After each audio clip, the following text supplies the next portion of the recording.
Yeah, the next slide. Can I do it from here? Okay. So these are the three trials which Dr. Amish has mentioned. One is the Keynote 564, the Adjuvant trial for RCC, Javelin study, switch maintenance, and Peace trial, which is triple therapy. So let us go to the first trial. So this, as you must have read, this is basically a multi-center randomized double-blind phase 3 trial of adjuvant therapy in which it is basically Pembrolizumab pitted against a placebo, and the endpoints were DFS and OS. And these are the category of patients which were eligible in the trial. You have T2, which is high grade, T3, T4, and there was a niche category. This is M1 NED.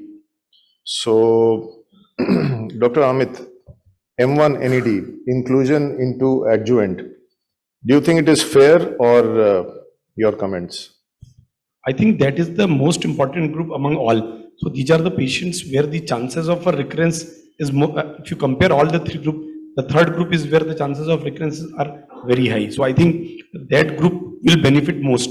And if you see the follow-up data, the hazard ratio for, although the number of that patient, this group of patients was less, but the benefit of the adjuvant pembrolizumab was remarkable in that. Maximum for the maximum. M1 the hazard ratio is around 0.3.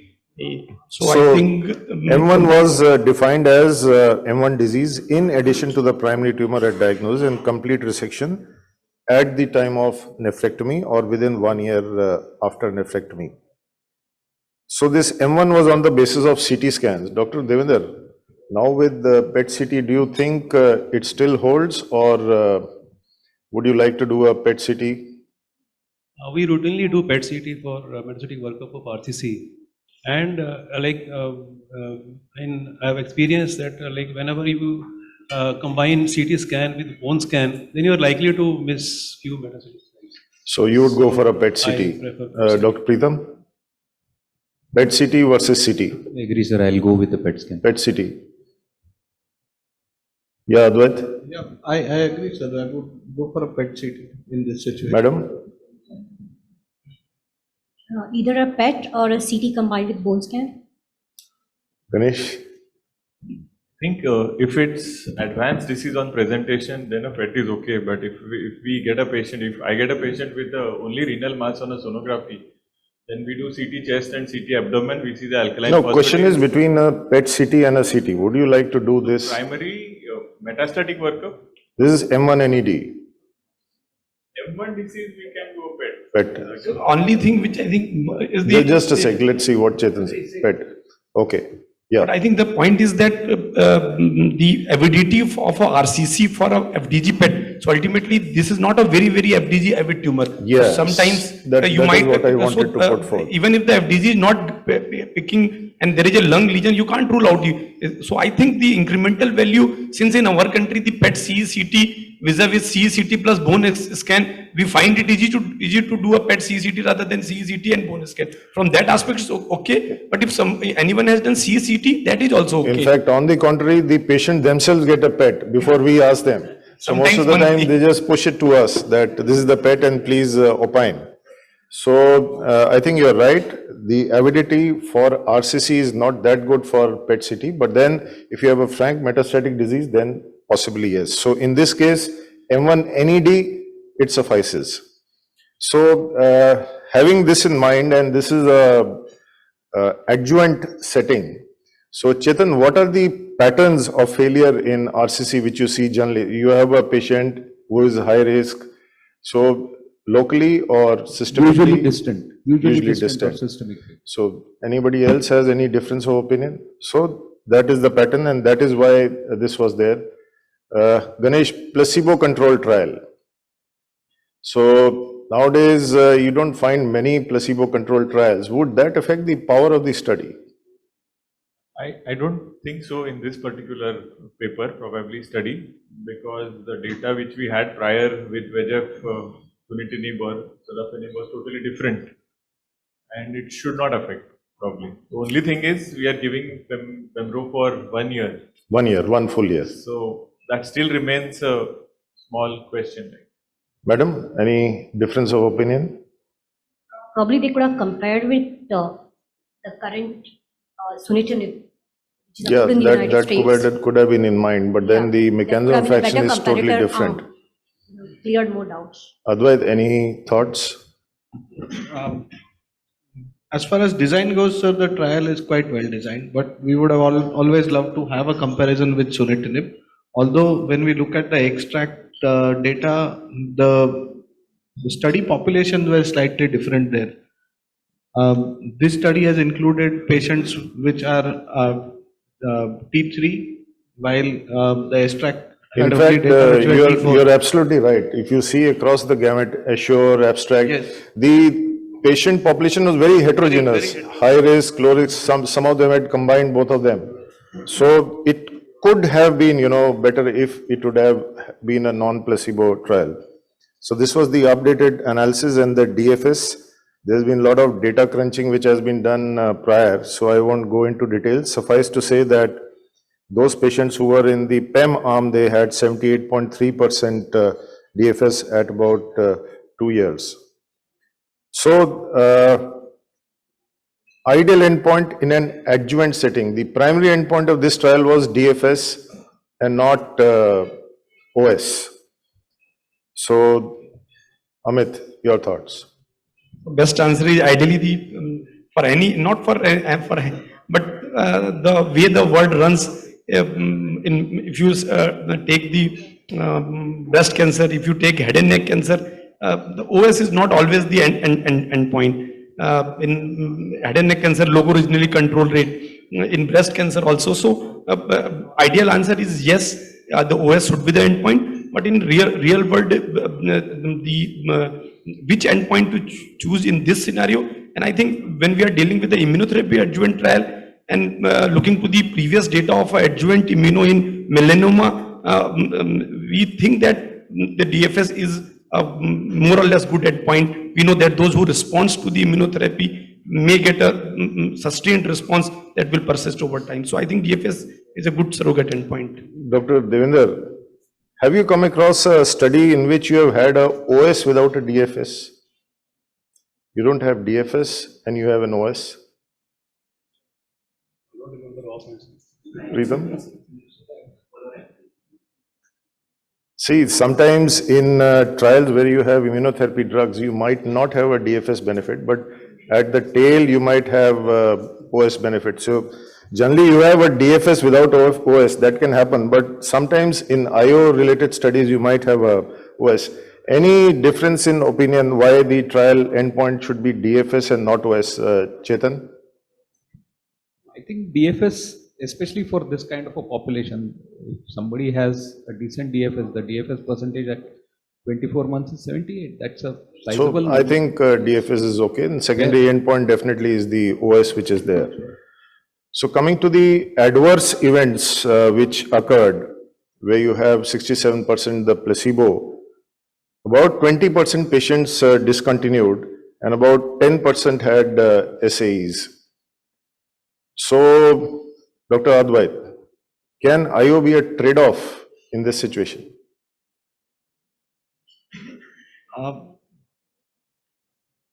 I think that decision really has to be individualized, sir. It's a very difficult answer to give. But you don't know the adverse event before you give the drug. Yes, so considering the fact that patients who were on the extract study on the sunitinib arm, we see that almost close to 49% patients required dose modification and almost close to 36% patients required. No, but if you extrapolate from extract, you know that they are going to have side effects. Yes. Irrespective. Here, they may not. They may not, yes.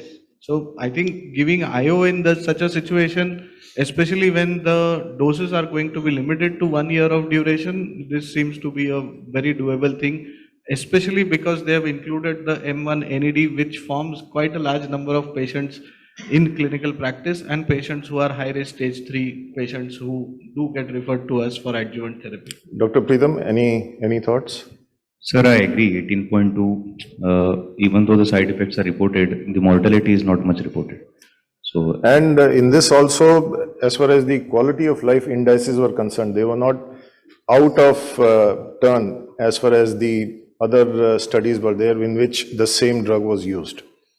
So this was the plot which was there, and you find that the CPS scores which are there, less than 1 and greater than 1, and so is the performance status. PS0, PS1, there was a slight difference.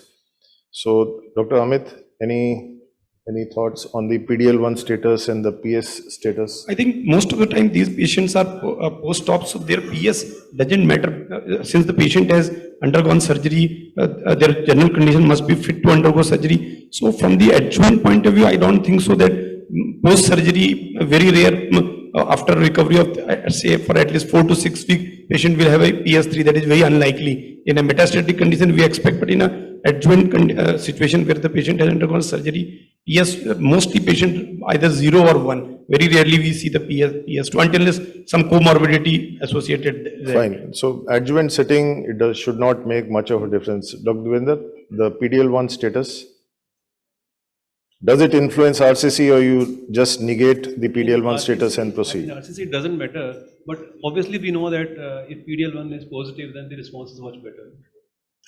Generally in RCC, it is heterogeneous. Dr. Preetham, what is your opinion? I agree, sir. It is heterogeneous and doesn't matter so it much. Cannot be. It can be used as a biomarker, but not as an effective biomarker to sift out the subgroup of patients. So this was the follow-up at 30 months, and unfortunately the events which occurred, they were few and they were not significant, and that is why the data censoring was beyond 2 years. So with just the DFS data, Dr. Chetan, would you wait for the Ipi-Nivo trial, the Checkmate 914, or would you go wholeheartedly for this trial? I would wait. You would wait for a while. Right now it's 90, both are above 90%, I think. 3% benefit only. Yeah, 3%. Yeah, So benefit. Does the panel agree for the same, or? You see the events, if you go to your previous slide. There are not many events. I not agree, many but events. there is like we discussed about the primary endpoint being PFS versus OS, and very practically you said you'll have to wait. Here in immunotherapy, there's I think one of the first trial where in spite of having no disease in the body, IO seems to be working, one. And second thing is in a very high risk patients like T4 and M1 disease, you see the hazard ratio for PFS. It can't be ignored at this point of time. That is how I didn't deny that. I said for OS, No. it is immature. Yeah, we'll have to wait for OS data, but at least these high-risk patients we should offer. Yeah. So I think if we read this closely, I think in day-to-day setting, 2 patient group we definitely should consider M1 NED and the sarcoma to ideal respective. We know that they respond poorly whatever do, and some node positive. So for a T3 node negative, we can still wait. But for a M1 NED and a node positive, or with the even with T2 with sarcoma, we have seen disease coming back in a few months' time. So in practice, I discussed these trigger T3 and 0. I still not very much pro for that. Amit. Yeah.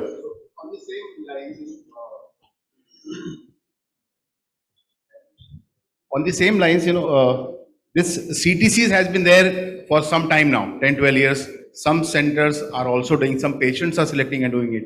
In this subgroup, in these trials, was there any data or attempt made at dividing the subgroup based on CTC? Like M1 NED is not actually NED. We know that microscopic disease is there, and that is why they benefited more with the immuno than the other subgroup. So, will be a good idea to have a CTC score? That's a very good idea. But the thing is, as you also know, the CTC is directly proportional to the volume of the disease. So I don't know how much it will help in T2, even if it's a high grade. Dr. Chetan? No?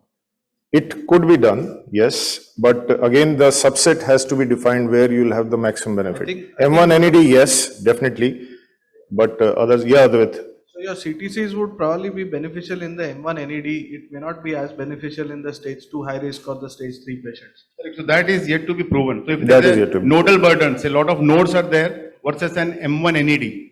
Are the two really biological different disease, or there is a slight difference between them? So we can possibly subgroup in these two and not give in the others. Amit? I think the other question will come, what level, what cutoff you will take. So you don't know 5, 10, 15. So, and if I'm not wrong, there is such, at least in the GU and head and neck, yeah. So till the time there is no study which has proven that depending on the treatment as per the CTG, whether in adjuvant or in palliative also, I'm not very sure about that. So still it's a good biomarker, but it is not the for a treatment selection. So, Dr. Ganesh, only the lonely. Surveillance, would you consider? As we spoke, I mean, in some categories we should, not in all those in the inclusion criteria. So now let us divide it to M1 NED, then we have T3, T4, and then So you in have T2 and M1 grade. NED also, if you go back in literature, we will have patients with a solitary metastasis and 3-4 coupled, say, lung metastasis together. So we can do Yeah, a the lobectomy. definition I've given you. Yeah.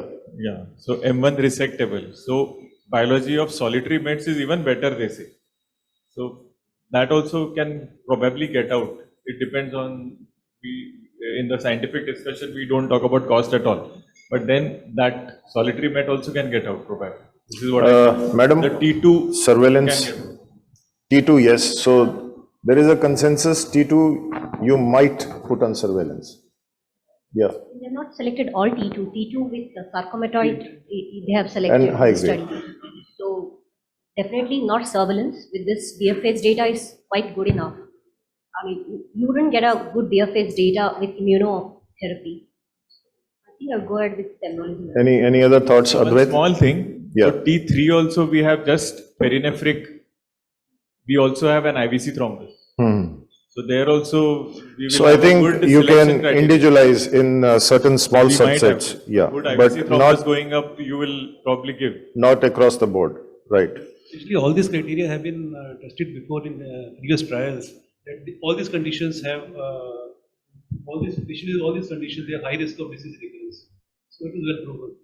Yes, sir. When you're using a So Mike is, when you're using a drug in the adjuvant setting, you're looking for a relatively, safe agent. But I believe here, 19 to 20% patients had to stop the drug. yes, for side about, effects. So how yeah, do you counter 20%. that, Yeah, yeah. So that another is a, 30%, sir. The grade 3, grade 4 toxicity was around 30% and 20% stopped because of the, so I think that is the most important thing as a medical oncologist. We have to be very careful so because about 20% discontinued. Discontinued. Yeah, yeah. so it's a 1/5 approximately. Vineet, one other problem is that we all know that once the node is positive, it's 100% going to relapse. There is no doubt about Yes, that. yes. So we, at present, we don't have any authentic intervention in all these high-risk patients. But there is one dilemma, particularly in RCC. They relapse at whatever time they want. They relapse at 2 years, they relapse at 5 years. I've had patients who have relapsed at 10 years.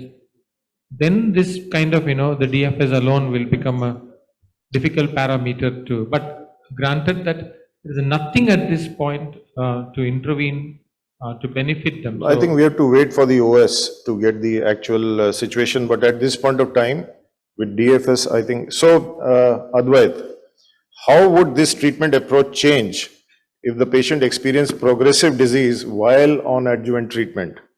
What's his, okay, we'll ask you only while on adjuvant treatment. Preetham can tell the later part. So patients who would progress on adjuvant immunotherapy, I would take them as a high risk patient in terms of an early relapse following initiation of therapy, because all these patients would be receiving 1 year of therapy, and within 1 year if they progress as per So the what would be anti-series your group, choice it will be. in these patients? So in this patient, the optimum choice would be one to look at cabozantinib in these group of patients. Or So you would switch over to TKI? I would switch over to TKI. Okay, fine. Preetham, the next part. Patient completes the treatment and after 2 years, the patient has a relapse. So probably we can re-challenge with immunotherapy again. So you will follow the cisplatin criteria, sensitive or So more not than a year, sensitive. sir, you can. Any opinion from the Again, sir, house? It would also depend on what is the volume of the relapse. If the relapse disease again is resectable, Yes, resection would yes. also be So another. all of the those cards. factors would All those come factors. into. Devendra, which of the following criteria on the use of adjuvant immunotherapy would you be most interested in learning more prior to the therapy? Is it patient selection, sequencing of the subsequent therapies later on, which we asked in the previous question, management of the adverse events, because the morbidity, the comorbidities of the patient might be there, and deciding upon, or something else? If we start seeing from point number 1 to point number 5, patient selection is definitely the most important, where we select the patients who will be at high risk of disease relapse. Do you disagree with any one of them, or you agree with all of them, or you have point of contention with one of the points? Subsequent therapies, yeah. Till now, actually, we are not like as the time goes on, we'll become wiser. So we are not that wise. So because OS data is not available, and we know that whether in long term, whether immunotherapy will be of use or not. So right now, like I think adverse effects, we are very well off in managing adverse effects.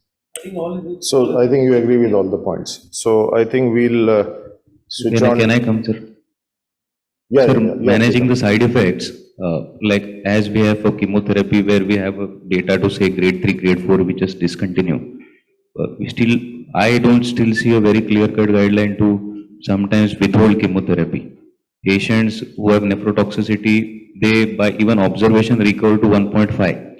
So when to re-challenge is something I am So facing. that you'll keep in mind when you go on. Yeah, Amit, Only last one.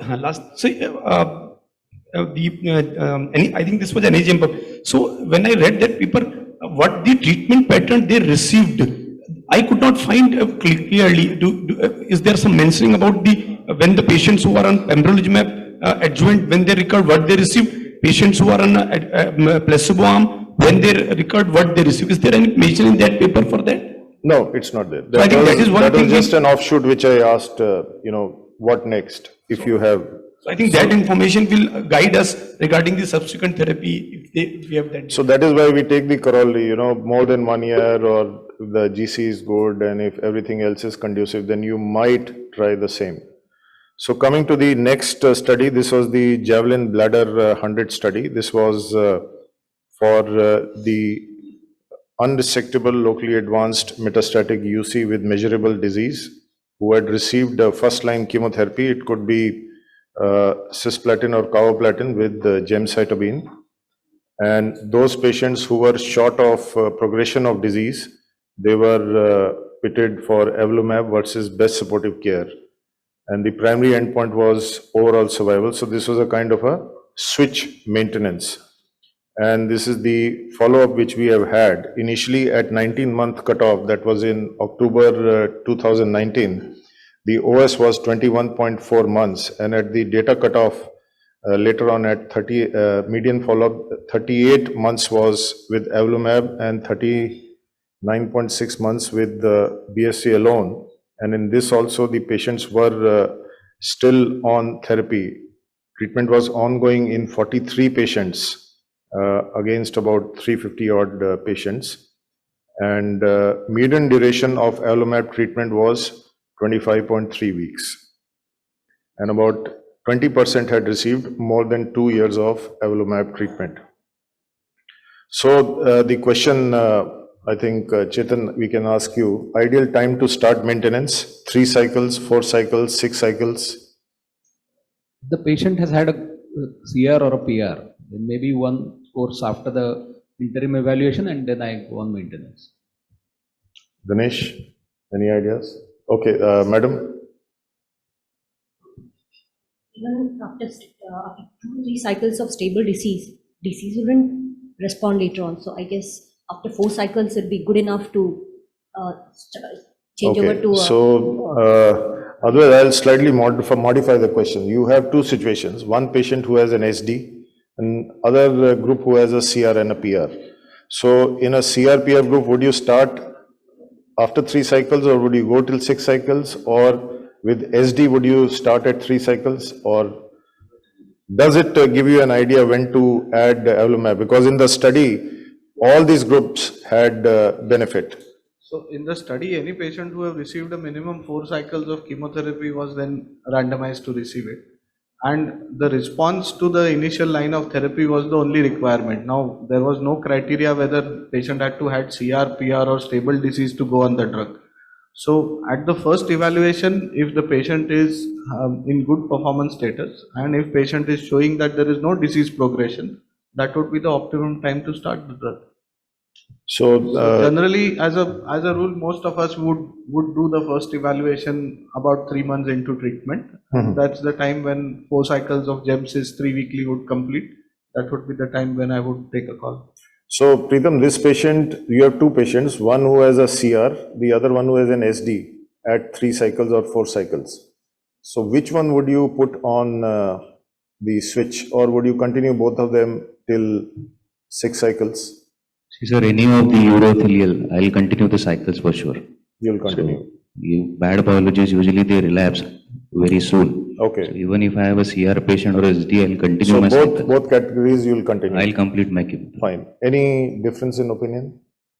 The only thing is the toxicity is going to be, if the patient is developing grade 3 grade for neutropenia or thrombocytopenia, definitely we don't like to continue with 6 cycle, stop at 4 and then continue maintenance. If he is tolerating in a okay manner, then we can complete the whole 6 and then start. But toxicity, definitely there is no added benefit. We don't know whether 2 cycle will, how much it will add. So Dr. Chetan, these were the curves, the OFS and OS and the PFS curves. You focus on the PFS, you find that again the ignominal tail has started forming. So do you think it is good for the study, or? Yeah, that is very good, but I would also like to know, because 5.5 is the PFS in the Avelumab arm. Yeah, versus 2.1. Versus 2.1, and the overall survival is almost 4 times. 4 times. That doesn't sound very. I don't know whether I'm missing out something in it. Generally, yeah, you want to say? You can have a mic. This is classical, and right from the word immunotherapy has come, we have been debating this. Median is 50th percentile, and you see tail all at 25th to 30th percentile. So if you recount the PFS of, instead of medians at 25th percentile, you will see the difference.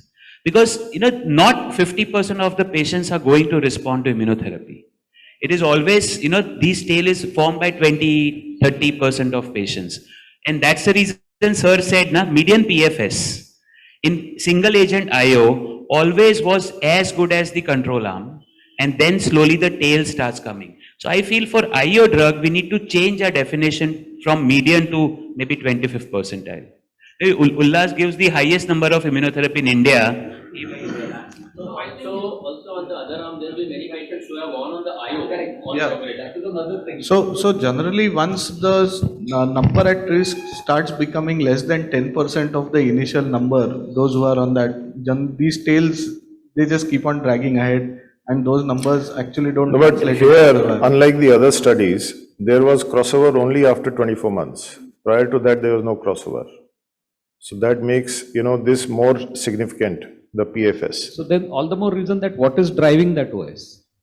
Apart from... So you remember our initial discussion, OS without PFS or PFS without, so it can occur in IO drugs, because at a later date, you might have a durability of the remission coming in. Surprising is that there are about 30% of patients who, in both the arms, who are progressing within the first 3 months. Yeah. So 50% of PD-L1 positive patients were positive upfront, and 50% were PD-L1 negative. And the median OS has not been reached in the PD-L1 positive population. So does this translate into the fact that you should do PD-L1 testing upfront and then decide, or? Maybe in a resource constrained country like ours, that would be a more... For a moment, let us say that It is for 10 rupees. Yeah. I want multiples of 10. So for academic purposes, if you want, should you do PDL1 upfront? Will that improve the survival rates, or because OS was not reached in the study till date? Yes, OS is going to be better in that population. So it would be worthwhile having that information. But if it's, as you said, if it's available at a much more economical price, then fine. The hazard ratio is better in patients with PDL1 positive. Yes. The hazard ratio for PDL1 negative is just 0.85. We have already dissected the hazard ratio and you bursted it to smithereens. So I think we can check it up the other again. important question, Vineet, will be the stoppage, because this will continue till progression. So the more important question, like in there, can we stop at 2 years? Because when you talk to the patient, the first question is like, how long we have to take it? So we don't know that answer. And I think the 260 weeks, that is the median duration. So I think, like in some studies, they have stopped That is at 2 what we were discussing, there. So I got remarks for 4 months, for 6 months, for 2 years. So that discussion will keep on continuing. It is not adjuvant, it is metastatic. But like in Novo trial, they stopped at 2 years even in metastatic conditions. So then why not just to see? We don't know what is driving it. Is the initial immuno for 1 year, or it is the second year or third year? We don't know basically. So Dr. Preetham, at 2 years there is a CR. Do you stop or not? So now you tell me whether you will stop or not. See, sir, there is Okay, some data in I'll put it further. Patient had a CR post-Gemcis. You put him on IO. At 2 years he remains in CR. Now what will you do? I don't have an answer, but I might give him No, an option of nobody has stopping an it. answer. I might give him an option of stopping it. Yeah, Ulas.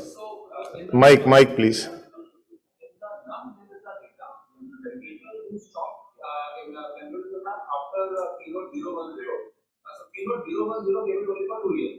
People who stopped them after that, 33% of people actually relapsed. Out of the 33%, I think some 35 numbers were there. 27 or 28 were re-challenged with immunotherapy. Out of that, only 20% people did not respond. So I think there is data coming up, and even in not 189, I think they are saying 2 years now. The thing is, somebody in CR at 2 years, we can safely stop them. I think somebody at CR at 2 years and the graphs which are plateauing and they are, going on for about a good, time. So what I do, I usually stop. Yeah. I stop and then I give 3 monthly for and then 6 monthly, and then because they are. See, all these manipulations can be done, but because of the paucity of data, you have to continue till progression for all practical purposes. Yes. So any patient who's carboplatin eligible and PDL1 positive, because OS has not been reached, would you change any treatment upfront, Chetan? No? Or would you continue? So you are happy with the data. So these were the trial statistics where you have the maximum stretch with the switch maintenance. So the adverse events were also in line, in tandem with what you get with the same drug in the other subsets of patients. 10% discontinued the therapy. So any words about the adverse events, madam? Like grade 3 adverse events mostly. Is it okay with you this much? Yes, it was mostly hypothyroidism and fatigue, I think. Yes, and, yes. There's not other adverse events. Like so I think they were in line with the standard side effects with the drug. And this is the Asian data which is there. That also mirrors. Normally what happens is you have, sir. So can I make another comment? Yeah. I think this is a recurring theme across all cancer types, that if after getting a PR or a good response with the immune checkpoint inhibitors, you're forced to stop the drug, whether it is because of a side effect, and I think in our context in India, it is primarily because of the cost issues. So I think the responses, even after stopping the drug, are sustained and which are being documented now. I think the study in CRC from Lens, they had to stop the drug, but the patients continue to respond. And I have patients like this who are doing extremely well in urinary bladder cancer, 2 of them. Who stopped a year back, 1.5 years back, and they're not taking any I medication and think they're exceedingly well. you're absolutely right. Maximum data is in melanoma, where, ipilimumab has been given, and those patients who stopped because of the toxicity, even 1 or 2 years later, they were still responding. That is there, yes. Having said that, checkmate 153 in lung compared 1 year of Nevo versus 2 year of Nevo. Ulas, I love your figures, how you My remember figures, you have 154. you have to go back home. Yeah. No. But the point is there 2 year was better than 1 year. So I think 2 year is at least the point that we should give. That's what I'm trying to make. Also, in addition to what you are saying, sir, that there are continued response, but when you stop, those people who have stopped versus people who have continued, the number of relapses are less in people who have continued. Yeah. My point is that we should not decide. Your question was when would you stop or when would you stop? You have to tell the data to the patient and say, okay, this is the data. At the end of 2 years, you may think if you are financially restrained. Otherwise, Because if you talk of prognostic markers, the financial toxicity is on the top as far as we are concerned. sir, can I comment on that financial toxicity? Abhini, I think then you'll extend my time. Okay, so I'll throw the spanner in the works. So as the natural history of any drug which it goes through the metastatic setting, then in the adjuvant, then into the neoadjuvant. So Dr. Amit, you have this in Adjuvant nivolumab. So with the current available data, if the patient is affording for the immunotherapy, definitely that if it is patient is affording at the recurrence, definitely most of the time patient will be affording for adjuvant also. So with the current availability of the data, and the other point is that with nivolumab adjuvant you have a definite time period. So if patient is affording, I will offer them nivolumab adjuvant rather than keeping the immunotherapy for maintenance. Sure. So I think we go to the last study. This was the only thing in that trial that 40% patient who were on the placebo arm received the Avelumab at the time, or some immunotherapy at the time of recurrence. 60% have not received. How much that would contribute to the overall survival, that we don't know. But still, those who might have received could have, the curve would not have separated. So ideally, the design would have been crossover design. Those who are recurrence should receive. Then we will come to know whether early versus, the question will be early versus late. So here that is not the question. Here the question is early versus may or may not be. So this is the third study. This was the Peace 1 trial, and this is de novo metastatic CSPC with the distant metastatic disease in greater than 1 lesion on bone, and they were permitted to have ADT for about 3 months, and the type of castration was medical versus surgical, and it was 1:1:1:1, in which the standard of care was combined with Abiraterone radiotherapy or a combination of Abiraterone and radiotherapy. And there were more than 1,000 patients, and the standard of care was either ADT or ADT plus docetaxel, and the study is ongoing at present. And these are the curves which you can see. They have started splaying after about 2 to 3 months, and the important considerations were ADT plus docetaxel were included in a high volume disease where it works the most, and 80% of men on ADT plus docetaxel received an enhancing androgen signaling inhibitor late. So that was the point of contention here. The timing of Abiraterone, should it been done prior or when? Dr. Chetan, do you think the timing was proper, or that could be a criticism for the trial? The data came later, so they have done it as an amendment. So yeah. Maybe when the study began, this was the standard of care. So it can be, put further than, it should be started together rather than waiting, Probably, yes. So there are certain things which you can't answer in clinical trials. So now there is a compelling evidence that ADT plus X is the standard of care. And there is a role of local therapy in metastatic disease. And if you do the across trial comparisons, you have ADT alone, these trials are there. And you'll be surprised that even now 40% of patients get ADT. When we are talking in this forum, we always say that this is sacrosanct ADT plus X, but when you go to tier 2 or tier 3 cities, it still is the standard of care which has been given. It is still being given. So we come to the doublets. So should docetaxel and enzalutamide be combined? Dr. Devender. I have not yet combined. No, agreed, but can you?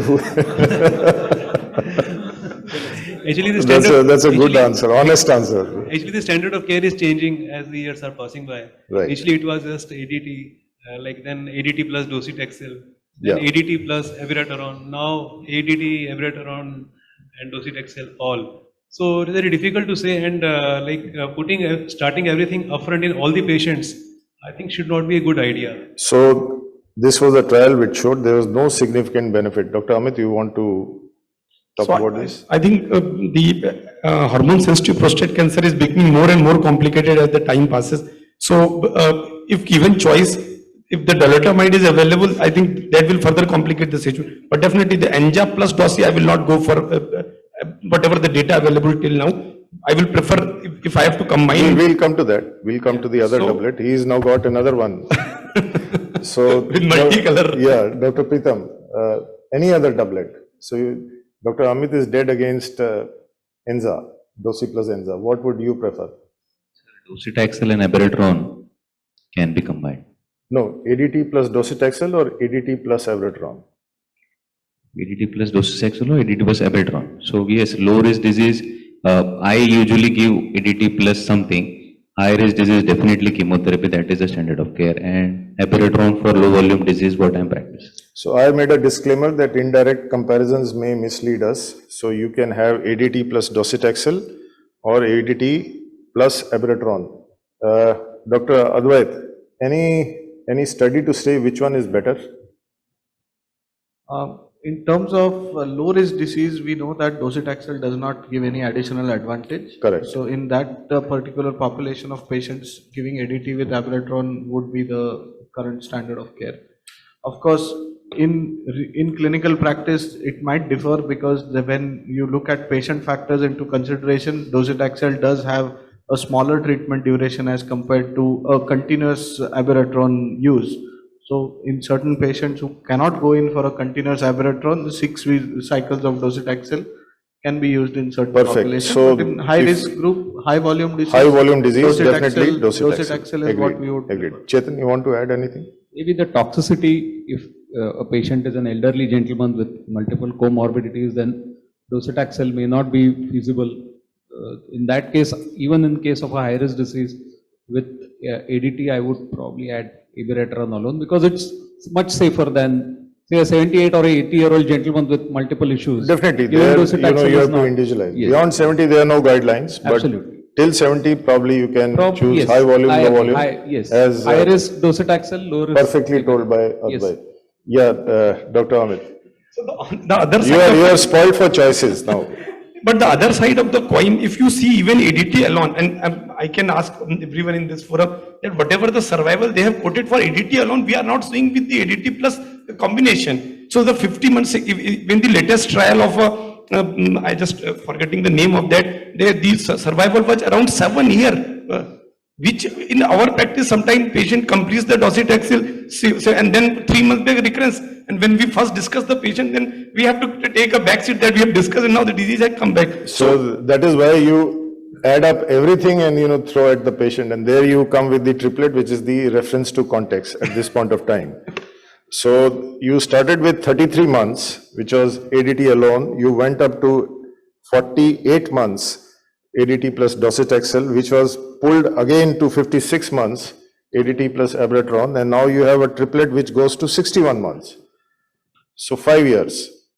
So I think in current practice, high volume disease, patient fit for chemotherapy. We will come to that. Yes. You can just soak in this chart, and then Dr. Devender, what are your comments on a triplet therapy? You have one more option, there is Arsenis trial. Yeah. ADT docetaxel plus dolutamide. That is another addition in the. Actually, in the triple this PS1 trial also, The advantage has been shown in patients with high. So this time, don't tell me you have not given it. No? Even if you have not given it, you tell me. I have not combined Abiraterone with ADT plus docetaxel. Okay, fine. But I will So you'll not I will do combine. it for high volume disease. High volume, no, that we have discussed. Advait has told. Yeah, Dr. Preetham. What were the criticisms of this trial? Like I've just mentioned, missing the ADT plus Abiraterone alone arm. Could it have made a difference in the analysis at the end? Abiraterone was not compared upfront. So yeah. But when you see docetaxel, the impact which has given is stamped and charted. I don't think in high-risk diseases, not comparing with Abiraterone would have made a difference. But when you come to low risk, there it could definitely made a difference. It could have been same almost. But when we are talking about high-risk diseases, bad biologies, I would prefer it would have been more in favor of the triplet.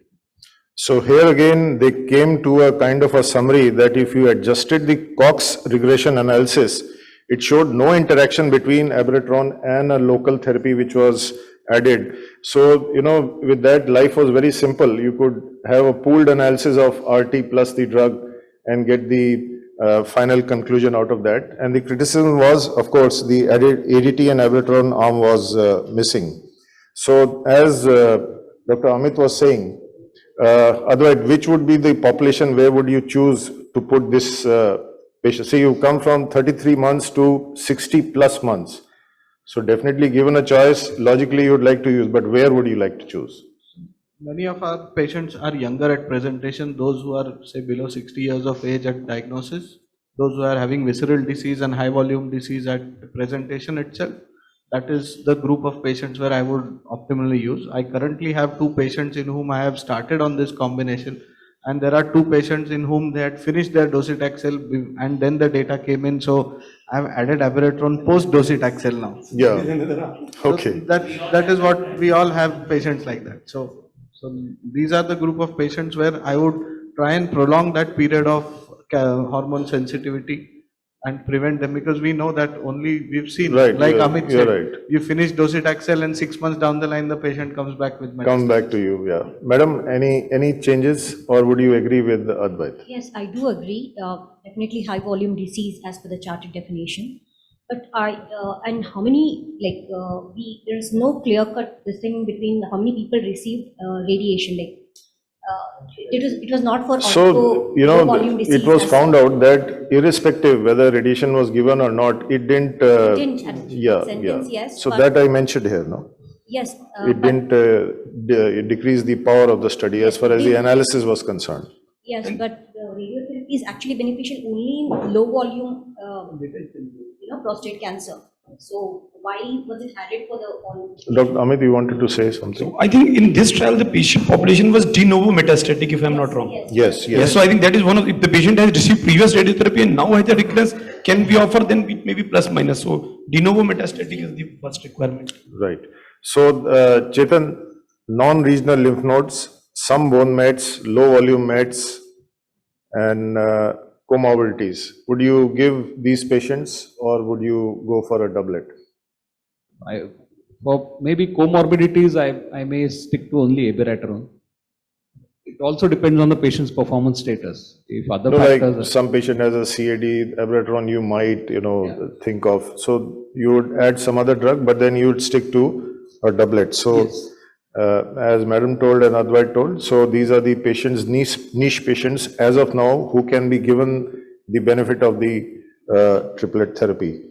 So the takeaways were that monotherapy ADT is not acceptable as of today. Something else has to be added that we have dealt upon: low volume, high volume disease, whether you can add chemotherapy or you can add AR. Triplets, we have seen the cases in which we can add, in the cases in which we should avoid. But the early combined enhancer AR inhibition is a must for men in MHPC. So that was the thing which was highlighted in this study also. So I think I am finishing bang on time, just 1 minute to spare. So I'll end by quoting Churchill, who said, "This is not the end. This is not even the beginning of the end, but is likely the end of the beginning." So he had a way with words. So that is the way it is now. So you can add docetaxel, you can stop it, you can add AR, or you can add a second one, or you can make it a triplet. Whichever situation is there that we have discussed, and then carry it forward. So I thank you for your patient hearing, and I thank my esteemed panelists. Thank you so much.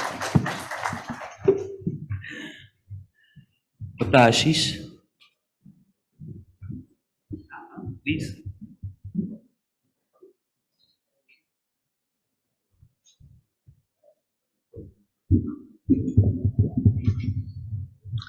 So that was a wonderful session on the genitourinary cancer. So the key takeaways or conclusions that I would say is that for renal cell carcinoma, the Keynote 564 trial is a very interesting trial.